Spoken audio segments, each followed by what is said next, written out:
Dramatic finish at Fenway Park last night. You know the particulars. Tyler O'Neill with a game-winning home run in the bottom of the 10th inning. Red Sox beat the Baltimore Orioles. They take 2 out of 3 from the Orioles in the series. Still just 4 games out for the final wild card spot in the American League. You should be happy. You should be happy. And I'm still not. I'm still going back to Sunday. Talk about holding on to a grudge or a take or whatever you want to call it. I am still holding on to that loss on Sunday because, and you know what, Jimmy? The more I think about it, the Red Sox have admitted their mistake on Sunday. They have admitted it. You want to know how? How? First of all, the mistake on Sunday, for those of you who don't know what I'm talking about, the Red Sox were tied with the White Sox at Fenway Park with a chance to close the gap in the wild card race to 3 games. They had a chance to close the gap to 3 over Minnesota. The Twins lost on Sunday, and there's a reason I'm harping on this. Again, first, I'm not over it. Second, had they won that day and it got down to 3, the next night when they beat the Orioles, they'd have gotten it down to 2. And they'd still be 3 out today, okay, because they lost the game on Tuesday. I'm confusing you. But the short answer is this. Game was tied on Sunday. The Red Sox are batting in the bottom of the 8th, and they had 2 people warming. Zach Kelly and Kenley Jansen. Now, even if they don't score in the bottom of the 8th, Kenley Jansen should be coming into that game. It's a tie game. He should pitch. You have a chance to win it. You have a chance to close the margin to 2. There is no point in holding on to Kenley Jansen for a save situation once you go into the 9th inning. You know why? Because there is no save situation. When you are tied after 8 innings and you are at home, you cannot record a save. Can't happen. You can only win the game at a walk-off. That's it. Kenley Jansen's your best reliever, or lose it. Those are the 2 options. Win the game at a walk-off, or lose it. Kenley Jansen never entered that game. Zach Kelly did. Zach Kelly gave up 5 runs. The Red Sox lost 7-2. It was over. Now, last night, Jimmy Stewart, let me give you the particulars. This is going to take me a second. Last night, the Red Sox and the Orioles were tied 3-3 going into the 9th. Same scenario, Jimmy. Same scenario, except different score. Same scenario as was the case with the White Sox over the weekend. In the 9th inning of that game last night, in a tie game, who do you think came in? I know the answer. Go. Jansen. Kenley Jansen pitched. Kenley Jansen pitched. So now all of a sudden he's available for the tie game, but on Sunday he wasn't, even though he was warming? Fact. Why? And my guess is they realized how stupid it was on Sunday, or someone said something to them and said, why didn't Jansen pitch? Or Cora went to Jansen and said, look, I know you only want to be used in save situations, but the fact is, as long as we're in this, I need to be able to use this, or use you rather, in tie games too. What's the difference? You're our best reliever. Now, look, as it turned out, Jansen pitched in the 9th. The Red Sox did, and he pitched a scoreless inning. He gave up 1 hit. The Red Sox did not win it in the bottom half. So now, if you don't want to use Jansen for 2 innings, no problem. That I get. Now, I would tell you he only threw 11 pitches, but he had to sit, cool down a little bit. So I get it. It's different. No issue. Greg Weissert got in the game, pitched a scoreless. You come back in the bottom half, and Tyler O'Neill hits the home run to win the game. So, but the scoreless inning from Jansen helped you win the game. You lost on Sunday without getting Jansen into that ball game. That, to me, inexcusable. So now, look, the Red Sox today, 4 games out. 16 to go. You tell me, 16 games up. Would you rather be 3 out or 4 out? 3. Jansen could have pitched in both. He could have pitched Sunday, had 2 days off, and pitched last night. He could have done both. So this idea that somehow he could only pitch in a save situation is asinine because they used him last night. I think the way it looked on Sunday got worse last night, not better. I agree. Thank you, Jimmy. 617. 3 games out, Mazz. I'd rather be 3 games out. It's an easy one, isn't it? It's pretty simple math. 617-779-0985. Now, Tyler O'Neill, and I should have pulled the audio on this, and I didn't. Jared Carrabis last night, he and I were going over the Red Sox roster about trade possibilities and moves they could make in the offseason for a starting pitcher. More on that shortly. When we started talking about the makeup of the roster for next year, and I, too, am looking ahead. If the Red Sox are going to quit, so am I. And on Sunday, I thought they kind of quit. They haven't quit since, so I'm not telling you it's a regular thing, but boy, was that a poor error in judgment. Horrible. As it relates to the guys who could be on the team next year, they need right-handed hitting. The name Tyler O'Neill came up. Jared Carrabis said, wouldn't you want Tyler O'Neill back next year? And I said no. I still say no today. I want nothing to do with Tyler O'Neill. Zero. You can have him. Carrabis looks at me like I have 3 heads. And he says, you don't want a guy back who hit 30 home runs? And I said no. Now look, I should rephrase this. I'm not telling you I completely hate Tyler O'Neill as a player, but I don't like him as a player. Probably a good enough guy. But I think he is your classic platoon outfielder. First of all, he gets hurt all the time if you play him too much. Or somehow, some way he gets hurt. Secondly, I would tell you that he's not as good defensively as you think he is. There was a game a couple of weekends ago, and let me think of who the hell it was against. They were playing at Fenway. There was a sacrifice fly. O'Neill needlessly dove for it and allowed a runner to score from third base. He turned a 4-2 game into a 5-2 game. I thought it was just a complete lack of baseball awareness. So again, those of you who like the home runs and the softball players and the home run derby, then you're going to like Tyler O'Neill. I couldn't disagree more. I'm not a particular fan of the way you look at baseball, and I'm not a fan of the player. Tyler O'Neill, half of his home runs have come against left-handed pitching, which he faces a third of the time. He has a .227 average against right-handed pitching. He's an easy out if you pitch him right. He's another guy who just pulls everything. And if he's hitting 7th in your lineup, fine. No problem. So when Jared Carrabis asked me, do I want Tyler O'Neill back? My answer would be, if he's a bench player, sure. If he's my number 7 hitter, sure. Because we had a caller today on Felger and Mazz call into the program and say to me, you wouldn't want a guy who hits 30 home runs? The Red Sox have been looking for a right-handed bat for 3 years. Now they have one who hit 30 home runs and you don't want him? And I would tell you, Hunter Renfroe hit 30 home runs or something close to it. I didn't want him back. I think this guy is similar. In fact, Renfroe might even be a little better. So, or they're very comparable. And Tony, the cost for Tyler O'Neill, say the Red Sox offer him a qualifying offer, is 1 year and $21.5 million. Yeah, so no you want thanks. that? No thanks. You can have him. Okay, not my kind of player. Which again, we'll get more into some of that later. I'm not a big Tyler O'Neill fan. You can do better. You're the Red Sox. There are plenty of options for you to go out and get guys who can play against lefties and righties. And all of this relates to another call that I got today when someone called in and started complaining about the way, when did Cora start all this platoon stuff in the middle innings, left-handed batters against right-handed pitching and the other way around, et cetera, et cetera, et cetera. And I said, when did he start it? He started it when their roster sucked. That's how the Tampa Bay Rays play. It's all matchups. Left versus right, right versus left. Give me 25 guys. I'll pick the spots and we'll go from there. Fine. You know what a real manager wants? A big market manager wants? A lineup where he doesn't really have to pinch hit more than once. Stability in his lineup.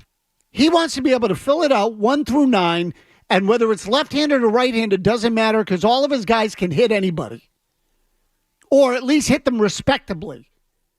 So I'm not telling you you're not going to find many guys who hit 300 against lefties and righties because let's face it, it's a hard thing to do, and if you do that, you're a Hall of Famer. So I'm not expecting 9 Hall of Famers in the lineup. What I am expecting is good players. So let me ask you it this way. If Kyle Teal, Marcelo Meyer, and Roman Anthony all get here and they can't hit left-handed pitching, you going to be okay with that? That's the kind of player you're looking for and you draft them all in the first round? You know why Jarren Duran has become a better player? Because he's been better against left-handed pitching. You know why Tristan Casas has been kind of a disappointment aside from his attitude? Because he doesn't hit lefties as well. No, I think Casas will figure it out. And I don't even know what the numbers are this year, but it's a relatively small sample. So all of those things, give me good players who can hit lefties and righties, and give me good pitchers who can retire lefties and righties, and now we're talking. And I don't mean all 26 guys on the roster. Okay, this year, Tristan Casas, 222 against lefties, 700 OPS. Against righties, the number is 790. He's got 8 home runs, 6 of them against righties. You get the idea?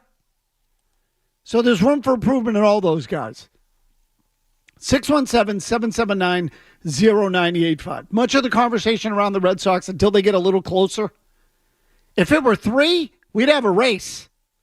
I'm sorry, there's a difference between 3 and 4, especially when you have 16 games left, and especially when you have 3 of those against the team in front of you, the Twins. You are now in a position where if you sweep that series, you could still lose. All because of Sunday.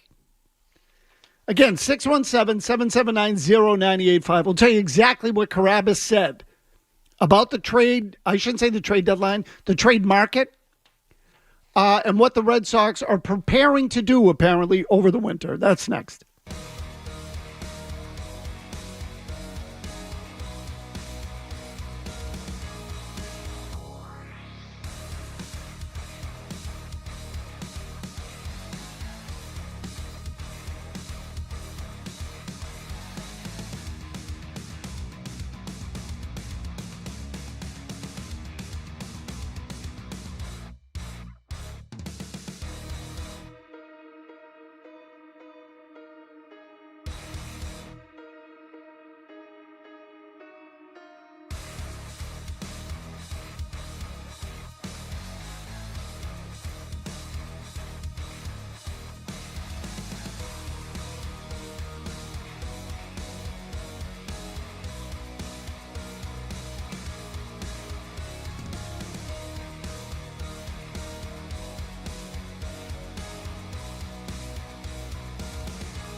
I am fearful, Jared, that they're not going to make any deals. I have reason to believe that they are going to make a deal. Okay. I'll take your word for it. When you say reason to believe, that's informed reason? Okay. Yeah, I'm not going to sit here and guarantee that they're going to make a deal, but I can tell you that there is sentiment inside those walls where there is belief that we've got to do this. Like, we have to make a trade for a front-end pitcher. Yes. We've reached the point where we have to do it. Have to. And we can do it. Can anyone really go, all out at the trade deadline? No, I don't think so. Like, no one had a monster trade deadline, but it's different in the offseason.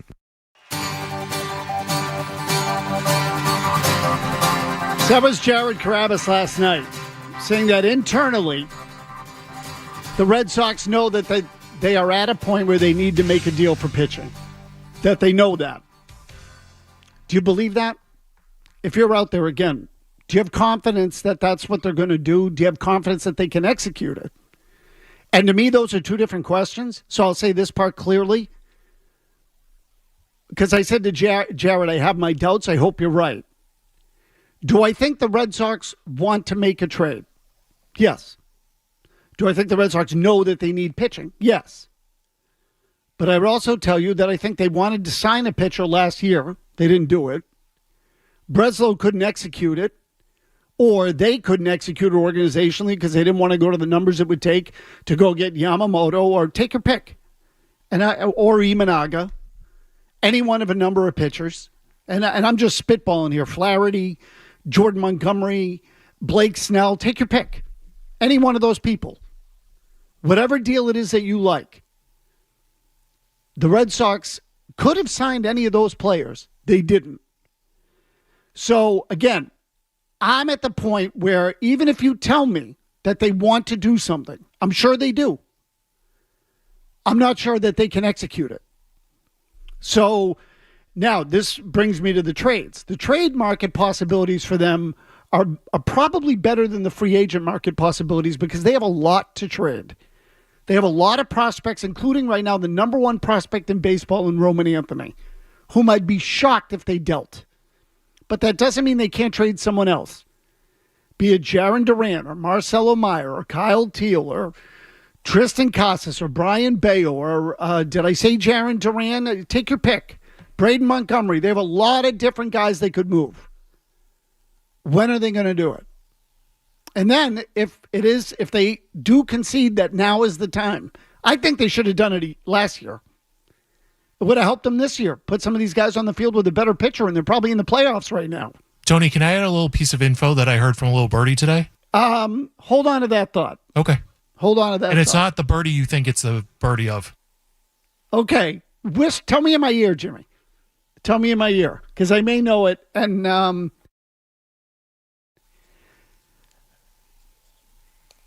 okay. So let's just take a couple of calls, and I'm going to have to do this again, Jimmy. This thing keeps defaulting. It's okay. I'm here for it. It keeps defaulting. I'm here till 7. No, I can do it now. It just defaults into a setting that takes away my power to punch up the callers, but I think I have it back. Is it Darren in Belmont? Darren, what do you got? Yay. Hi, just two quick things. First, O'Neill is, I agree with you 100%. How do you have a 4 or 5 hitter that has 30 home runs, less than 60 RBIs, when your ninth hitter has 70 RBIs and he hits in the clutch? O'Neill is not a good player. He's an average outfielder. Get rid of him. The other question I have is, you think Anthony is ready to come up next year? I'm sorry, say that again, Darren. Jimmy was talking to my ears. Say it again. All right. Do you think Anthony will be ready to play in the big leagues next year, or has he got another year at AAA? No, I think he could be ready next year. Now, again, thank you for the call. When I say next year, I don't necessarily mean at the beginning. All these kids just got to AAA. So they've only been there a few weeks or a couple of weeks. And Meyer hasn't played at all because he was put on the injured list. So do I think they could be in the big leagues next year? Yes. In fact, I'd be kind of disappointed if they don't get there at least, whenever that is.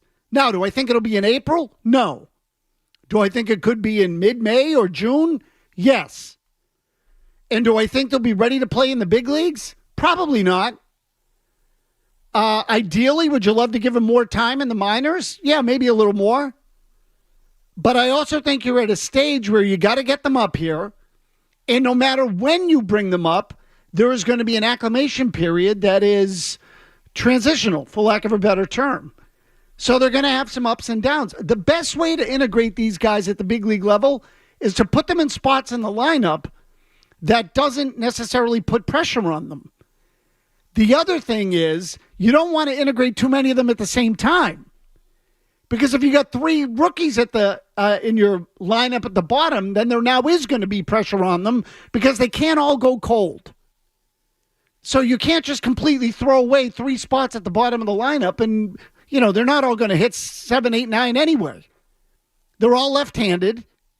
So, there is sort of art is too strong of a word, but there is sort of a system or a developmental plan or program that works better than others. And I think it's, as someone said to me, bring up 1.5 prospects a year. That goes way back. You could even say 2. I'm okay with 2. But 3 at once? That's a tougher pull. And my guess is that Anthony might be the last to get here unless Myers' injuries persist, only because Anthony's the youngest. Okay? But if he's the most ready, then you bring him first. So they'll dictate that based on how they play. But the idea of all 3 of them at once, that I don't love. Okay, because I think that then puts pressure on them to perform because they're all going to play. And now that creates 3 rookies in your lineup at one time. And now you're starting to ask for something from them, and that gets a little more complicated. Steve in Fall River. Steve, what do you got? I remember the play by, or lack of play by Tyler O'Neill. It was July 27th. How do I know? I texted friends and said, Cora just cost them this game. He also did not make a play in the 9th, Tony. He let a ball drop at the base of the wall he could have caught. He should have been replaced in left field. One of my friends said he's a multi-time Gold Glover, which I believe is true. I think I looked it up. It is I was true. incredulous. And then I said, well, guess what? What the conferring authority is on the Gold Gloves is sending UPS over there to pick up with a pickup slip to take him out of his house. I mean, that play in the 10th, he had no reason not to have caught that on a running stride. You're right. He's out. We agree on that. You used Tampa Bay last night, saying the Red Sox model was Tampa Bay. I've been defending the Red Sox approach, and now they have an embarrassment of pitching. Granted, they're all left-hand hitters, middle infielders. But I told you they wanted to be the Baltimore Orioles, who they just beat at the end of the season. And I think they're closer to being the Baltimore Orioles, loaded up with young talent that they'll maneuver. But I think you people have been saying since all year long, the starting pitching is going to undo them. Starting pitching has not undone them in the last 3 weeks. This offense has undone them. I see this lineup in the playoffs.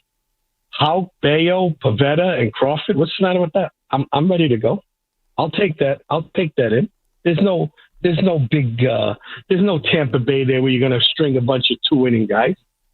I take my chances with that, Tony. Steve, hold on. So you're saying you're okay if the rotation comes back with the same guys next year? Is that No, I didn't say that because I don't know what's available. I never knew what was available, and yes, this trading deadline, maybe if for the last couple of years. Okay, Steve, you confused me because you're giving me too much. Let me just ask you the simple question: do they need to upgrade the rotation or not?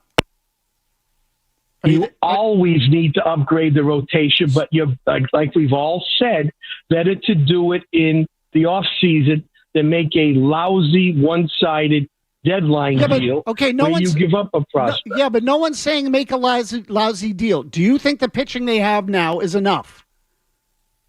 For this season, I will take my chances with it. Yeah, the starting pitching right now, I've seen them. Steve, I'll let you go. You don't have a choice now. Who are you going to get now? Of course it's good enough now. But, I'm talking about take the next step.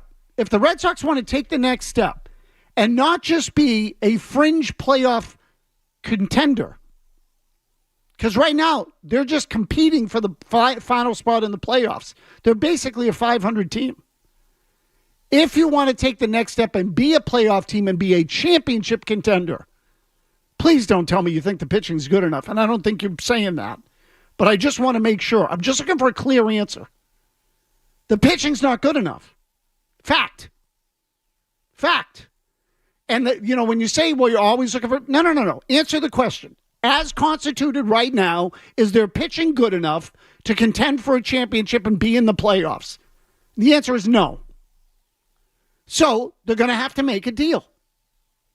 It's probably the easiest way for them. And frankly, it's one of the few ways where they will have an advantage over other teams because they have prospects. Everybody wants prospects. Everybody. Not everybody is willing to take on money or pay money or what have you. But if you have prospects, you can get players from other teams. In fact, I would submit to you, that's the number one reason they got Pedro Martinez here almost 30 years ago. 27 years ago, whatever it is. Because they had two of the best pitching prospects in the game at the time. The Expos took it. They were best positioned to make that deal. And the untold part of this story is that Cleveland had a great pitching prospect at the time, which, again, people who lived at the time know it. Jarrett Wright. Montreal wanted Jarrett Wright. Cleveland said, no, we're not going to move him. What a mistake. What a mistake. One that changed history. 617-779-0985. I'll continue to take your calls. I also want to get to this Chipper Jones interview that I mentioned earlier. Him talking about the state of the game. He was apparently an instructor in the Braves system. Because it does strike me when I watch the game and watch some of these players sometimes, how every at-bat in baseball now exists in a vacuum. They used to be connected. I'll explain when we come.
Boston's best baseball banter. The Baseball Hour with Tony Mazz on the Sports Hub.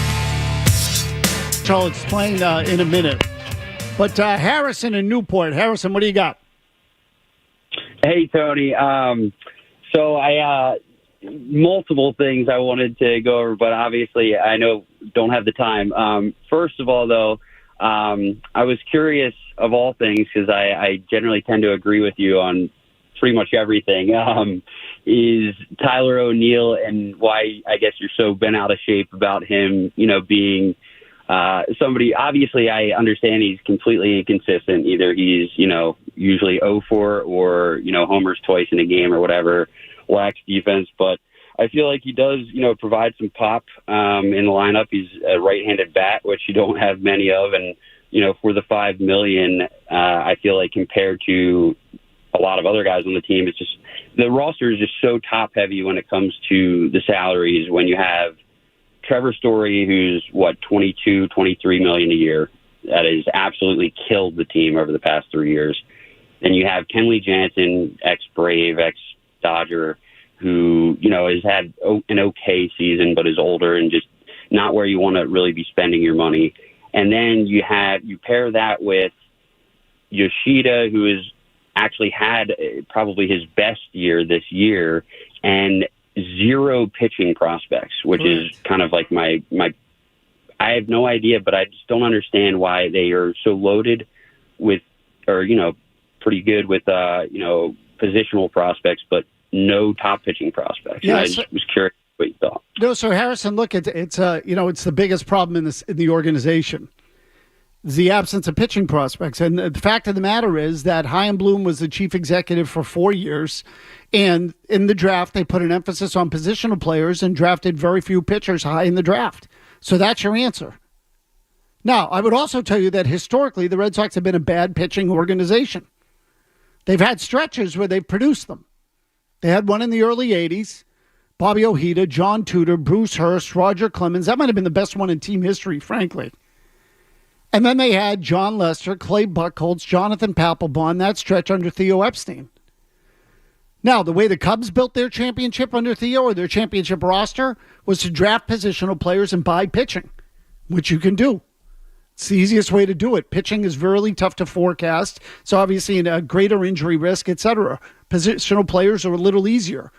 Generally, though, you have to pick them high in the draft. The Red Sox have sucked enough where they've had some players the last few years that they picked high in the draft. Marcelo Meyer, Kyle Teal, you get the idea. So now they got to get pitching. They're going to have to trade some of these guys for pitching. Plain and simple. To me, that's it. Or you sign it on the free agent market. Last year was a good free agent market. They didn't sign them. So they're in the predicament they're in for lots of reasons. The primary one is that they suck at drafting, developing pitching, and for about a 4-year period there, they didn't try hard enough. Now, the only way to fix that, if you're going to capitalize on the youth and the years of service of Meyer and those guys, well, then you're not going to have to pay them much, so you can go out and either trade for pitching with other prospects or, again, sign free agents. But prospects always help you control your costs. Young players are cheap. The numbers don't really start to explode until after they're about 4 or 5 years in the league. Then the numbers start to go up dramatically. Before I get back to your calls, I just want to touch on this because Jared Carabas turned me onto it last night. I didn't see it, and it's something I do firmly believe in. Chipper Jones recently did an interview online with a guy whose name is, I can't remember.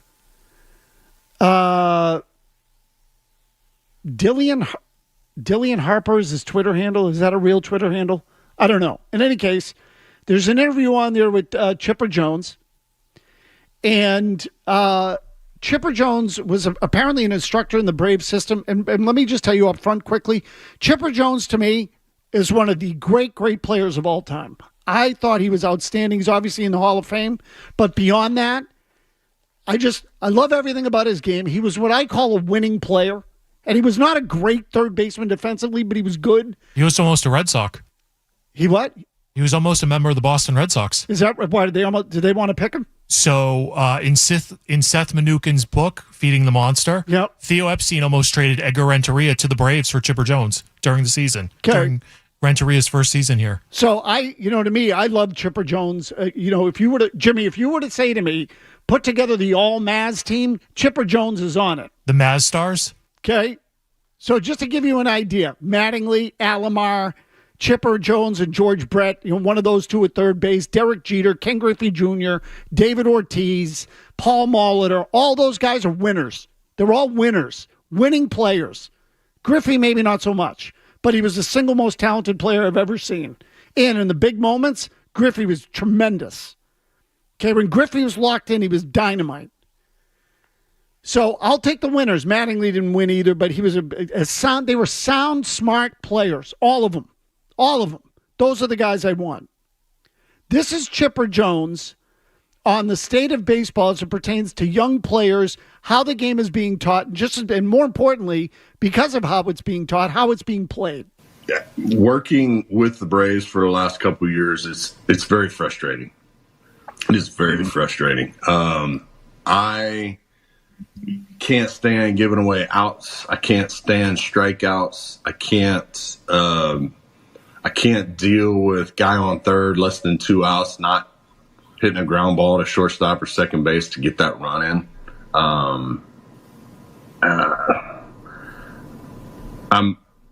I can't stand, every once in a while not laying down a bunt for your best hitters. All these things that really help you accumulate numbers. Jimmy, can we stop there for a second? So the part about the numbers I don't care about, let me just say that. It's not about accumulating numbers for the players. In fact, I think this is part of the problem in baseball now is that everything's about the numbers. How does it serve me? Particularly the batter in the batter's box. And I'm really talking about the whole Gen Z era of baseball players, and everything is measurable. The exit velocity and the launch angle and all of it. And the player wants to execute all of those things, and focusing on all those numbers and measurables instead of the simple task of what is required in the game. Moving a runner over, getting the guy home, giving yourself up. Like most people, I like baseball when it's played as a team game. That's when I like it. I know it's an individual sport in a lot of ways, but the at-bats used to be connected. First guy gets on, he runs, second guy puts a bat on it, tries to get him over, or hit and run, or one piece sort of contributed to the other. That's gone. Not to mention the fact that strikeouts are embraced. The stat geeks and the nerds would rather have strikeouts than have someone put a ball in play, which blows me away. But I'm getting off track. Anyway, Jimmy, let's pick it up. They don't care, 100 RBIs, so what? I want to hit 40 dingers. And, this is truly a chicks dig the long ball kind of era. I think having worked with Alex Anthopoulos, they want slug and they want guys who get on base, at a high clip, but they don't promote enough, I think, the getting on base part. In order to score runs, you got to get those guys on base. The Braves, and you've seen it this year. Last year it was like 307 homers. It was ridiculous. And in a year like that, everything's great, But when the market corrects, like it is this year for a team, obviously having lost Strider and Acuna are huge blows for this ball club. You have to do other things. And until recently, the last week or 10 days, the market has corrected and they have struggled. Big time. And it's hard to watch. I don't watch as much as I want to because I find myself throwing flip-flops at the TV and, just being frustrated. And I'm too old to do that, man. Okay, so what he just described there, isn't that basically what Alex Cora said earlier in the season?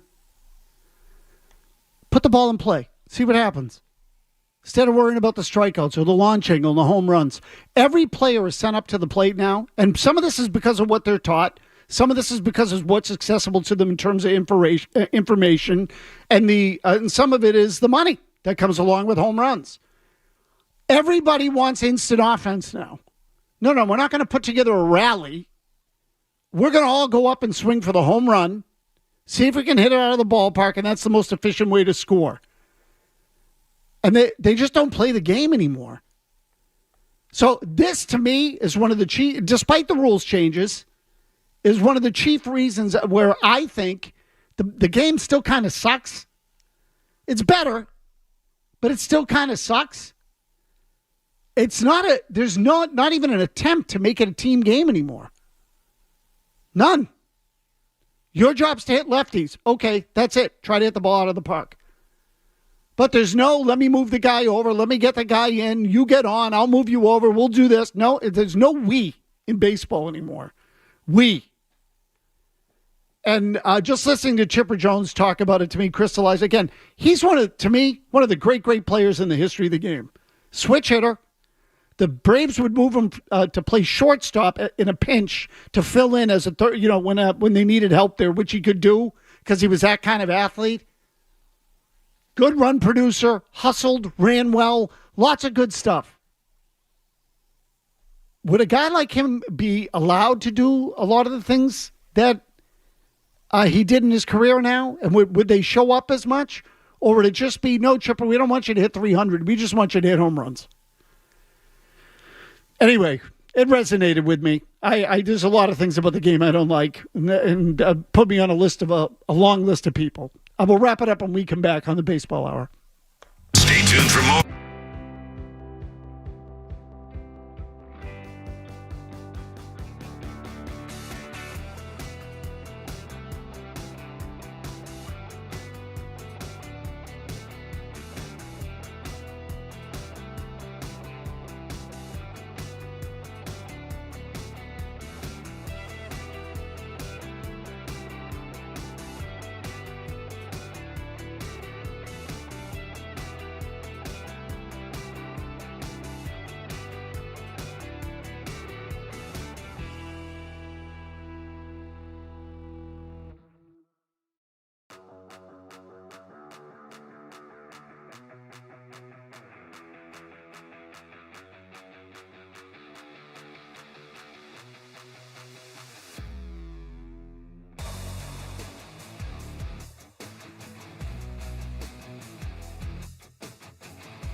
Before we get back to your calls, time for the Between the Limes Baseball Report, brought to you by Corona, the official cerveza of Major League Baseball.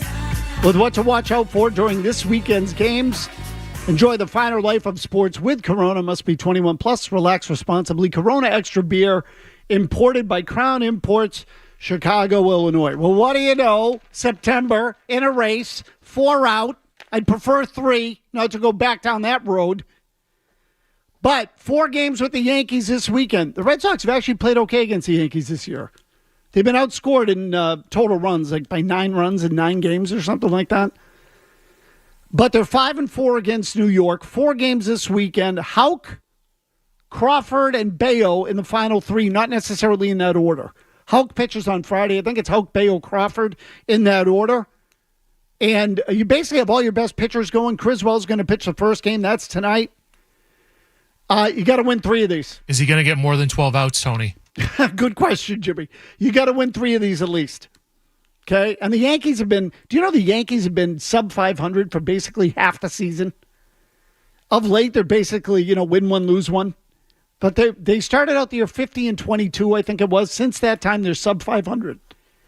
So they're winnable games. I would say sweep, but it's hard to sweep a 4-game series, particularly against a good team. And the Yankees are a good team.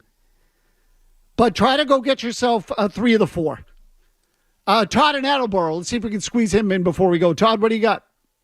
Hey, Mazz, I just wanted to piggyback on what you were saying there about Chipper Jones. As someone who coaches high school baseball myself, that stuff's trickling down to that level. Of course I got kids that show up, and they're like, well, my hitting coach wants me hitting like this. The first thing I tell them, I don't care what your hitting coach is telling you. Here, hit ground balls. Because even at the high school level, these fields are huge for these kids. I mean, you can't even hit it out on a tee. Why would you even try to lift it? So, Todd, you see this? Yeah, Todd, I'm with you. Again, that's the most sickening part of it is down at that level because the game is just played differently at that level. How many kids can hit the ball consistently with power? Some can, don't get me wrong, but the fact is that the game should still be played on those levels the way it was intended to be played, which as a put the ball in play kind of game, run well, play defense, do that. Now it's just home run derby. And it's become less of that with some of the rules changes, but with the pitching being more difficult and the spin and everything else, it's tougher to make contact. And so now what they want is, well, instead of, if we're not going to make contact, when we do, we're going to hit it out of the ballpark. It's what it is. And I really, to me, you have to be willing to play a team game. And in baseball, that's hard because it is an individual sport. I mean, those at-bats come down to individual matchups. But if everyone can do the thing, have a skill set that has value placed on it, and that's where it starts, putting value on things like putting the ball in play, advancing runners, making contact, but those things don't have value in baseball anymore. It's all or nothing. They emphasize the things that have the most potency, and they don't put any emphasis anymore on any of the smaller stuff. It's really kind of sad. Anyway, Joe Murray's got you for the rest of the night. Kevin Majori has got your headlines coming up next. We'll catch you tomorrow.